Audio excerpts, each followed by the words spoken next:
because you can do your research. You can be like, okay, these are my talking points. But kind of just based on what it is, like AI week is coming up. Yeah. And Yeah, this week actually. yeah, it is. It is. I'm really excited. I'm going to some events like on Wednesday and Thursday, I think. What event are you going to on Wednesday? Ooh, I'd have to check. Okay. Let me check. Yeah. I'm going to a few in Seattle, and then there's this coding event in Bellevue that I'm so excited for because it's probably going to help a lot for my app. Yeah, I'm supposed to go to this creators event on Wednesday down in Magnolia. Ooh, I'm going to the Global Conversation. Okay. Mapping the legal terrain of AI. That one I'm excited for. Chips and Wonks, which is like the Asia AI policy. And then the AI masterclass on coding. Cool. I'm so excited. Cool. Are you going to any other ones? I'm going to like some kind of AI event on Friday evening. Friday evening? It's like a woman in AI at AI House. Huh. Am I going to that one? Yeah, it's on Friday, I think at 6:30. It's at AI House. I don't think I'm going to that one. Yeah, I think this lady named Lindy Tariff is hosting it. Oh, cool. It's like an all-female AI panel or something like that. Think about Seattle. You could actually go to, like you said, you go to a networking event every day of the week, right? But is it like really good use of your time, right? Yeah. I made the same mistake you did, right? Everyone can be an HR customer. Let me go this, let me go that. Yeah. True. Yeah. Because you do have your HR company that you're working on. How's it going? Could be better. Could be better, yeah. Yeah. Always. Yeah. So, how do you keep so focused? Oh, I feel like I don't. I feel like I could be way better at focus, but we all could. I think the biggest way that I do stay focused, like working and making sure that I finish everything I need to do, is just I'm very motivated to. So, I'm gonna say her name wrong, but Jiang Nijin from William, I think the Jang. Yeah, she said, Taylor is a super hardworking. I don't even think she sleeps. That is so sweet. Did she say that? Yeah. When did she say that? On the comment section. Oh, really? Yeah. I love Jang. She's so nice. Yeah. So, when you find yourself like in a rut, how do you get out of your rut? I hate to be basic, but again, I'm going to say it again. I think motivation is like, not even motivation, like discipline. Because you can be motivated and then your project goes bad. I think having like the discipline to be like, at the end of the day, do you know what you want to do? Yeah. Are you going to let this one thing like stop you from making this much money? Yeah, I've heard someone say like, motivation is fake, discipline is real. Yeah, I like that. I think discipline is like such an incredible skill that I'm still trying to master. And how many people you got working for you? I have a data team that connects my apps, and they're outsourced. So it depends if you count them. Okay. Let me rephrase the question. How many people are involved with your company? Okay, that's a great question. 6. And like, how did you find these people? Like, first of all, how do you find them? And then how do you make sure you bring on the right type of people, right? Yeah, that's a great question. So my favorite thing to do with onboarding is get interns that are really eager and interested to learn marketing, because the type of marketing I do is very niche. And so it's likely that they know about like overall marketing, but they've never worked in that industry. And so I have this extensive training program, and they go through this training program. They learn about like all of my services, how they fit in with the customers, and then I give them material.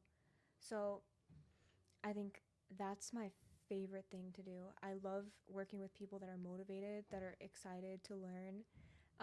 And then as for the data side of things, they're kind of experts in their field. And so they do have jobs, but they also have time to do the outsource work with me. And so client to client, they help me connect the ads to the platforms and make sure that it's tested so that it goes to the exact correct demographic. So when doing ads, like what's a good money a month? So someone start like maybe $5 a day, $100 a day? Depends what platform. Okay. I think for social media, I'm really biased toward this. I used to have a good budget for like the casino and stuff. But I guess maybe $50 a day if you're a medium-sized business. if you have money to spend, Yeah. I'd recommend like $500 a day. Okay. But obviously that's like best case scenario. Yeah. For geofencing and targeted ads that are like reaching your exact client, those are highly likely to succeed because you're getting your exact, and it's very in funnel. It can be like very low on the low on the funnel, like they're ready to buy in market. So that's more expensive. That's like I want to say for Tacoma, it's like around 1,500 a month for like medium-sized businesses, but it can go anywhere up. So to for a like, business owner, let's say a business owner spends at $1,500. What should their expected ROI be? Like if they spend $1,500, they should make 5,000, 3,000. It really depends on how much their products go for. It's tricky to say because like you could be selling either like caffeine pods, or you could be, which are like I don't know, $5 a piece, or you could be selling like cars, and cars are obviously you get a lot more for those. So it really depends. And do you have a favorite industry to work with? I really like working with the car dealership industry, and I like working with the casinos too. I like working with the casinos because they're interesting, and it's so fun to target other like casinos, and it's also fun to like create the promotions because it's not technically a product, and it's not even technically, I guess it is a service, right? But you can do a lot of different things. Like we have a VIP party, and you can like make an ad towards that, or it can be like we have enjoy like $500 on us, and it can be free play to play at the table. It can be like a new member promo. It can be like a we want to take you from this casino promo.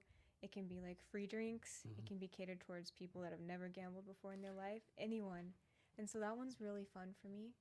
And car dealerships are interesting because it works really well for car dealerships. I can imagine. You know, you have a Toyota dealership. Yeah. You can target easily. You can just target across the street at like the Honda dealership.